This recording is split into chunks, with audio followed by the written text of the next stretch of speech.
मरकस की इंजील, उसका पहला बाब जो 45 आयात पर मुश्तमिल है। यीशु मसीह इब्ने खुदा की खुशखबरी का शुरू। जैसा यसाया नबी की किताब में लिखा है कि देख, मैं अपना पैगंबर तेरे आगे भेजता हूं जो तेरी राह तैयार करेगा। बेयाबान में पुकारने वाले की आवाज आती है कि खुदावंद की राह तैयार करो, उसके रास्ते सीधे बनाओ। यूहन्ना आया और बेयाबान में बपतिस्मा देता और गुनाहों की मुआफी के लिए तौबा के बपतिस्मे की मुनादी करता था। और यहूदिया के मुल्क के सब लोग और यरूशलेम के सब रहने वाले निकलकर उसके पास गए और उन्होंने अपने गुनाहों का इकरार करके दरियाए यरदन में उससे बपतिस्मा लिया। और यूहन्ना ऊंट के बालों का लिबास पहने और चमड़े का पटका अपनी कमर से बांधे रहता और टिड्डियां और जंगली शहद खाता था। और ये मुनादी करता था कि मेरे बाद वो शख्स आने वाला है जो मुझसे जोर आवर है। मैं इस लायक नहीं कि झुककर उसकी जूतियों का तस्मा खोलूं। मैंने तो तुमको पानी से बपतिस्मा दिया, मगर वो तुमको रूहुल कुद्स से बपतिस्मा देगा। और उन दिनों ऐसा हुआ कि यीशु ने गलील के नासरत से आकर यरदन में यूहन्ना से बपतिस्मा लिया। और जब वो पानी से निकलकर ऊपर आया तो फिलफोर उसने आसमान को फटते और रूह को कबूतर की मानिंद अपने ऊपर उतरते देखा। और आसमान से आवाज आई कि तू मेरा प्यारा बेटा है, तुझसे मैं खुश हूं। और फिलफोर रूह ने उसे बेयाबान में भेज दिया। और वो बेयाबान में 40 दिन तक शैतान से आजमाया गया और जंगली जानवरों के साथ रहा किया और फरिश्ते उसकी खिदमत करते रहे।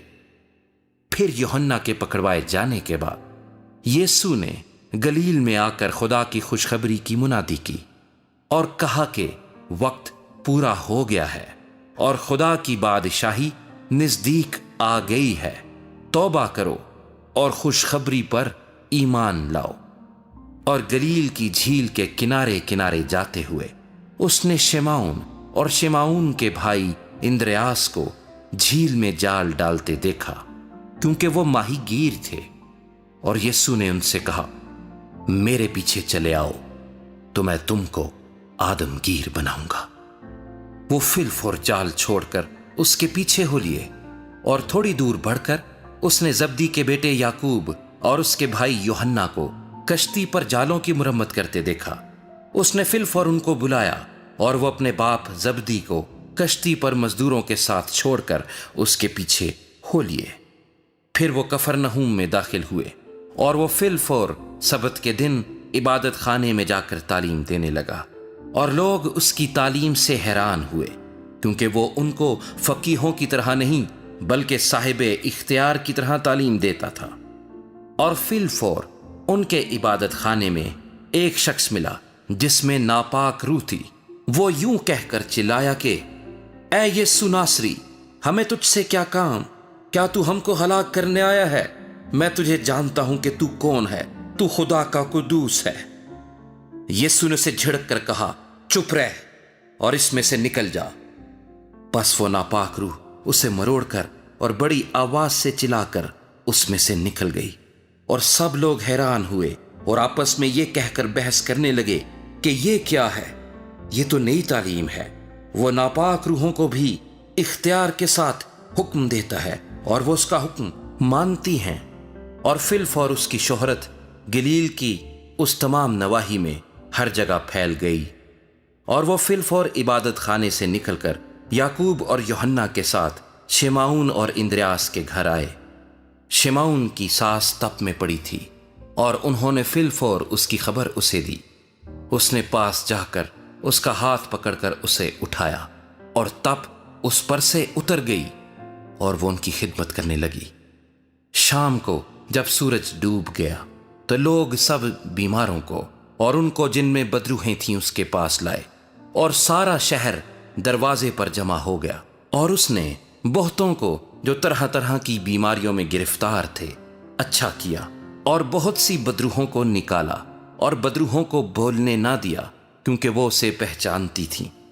اور صبح ہی دن نکلنے سے بہت پہلے وہ اٹھ کر نکلا اور ایک ویران جگہ میں گیا اور وہاں دعا کی، اور شمعون اور اس کے ساتھی اس کے پیچھے گئے، اور جب وہ ملا تو اس سے کہا کہ سب لوگ تجھے ڈھونڈ رہے ہیں۔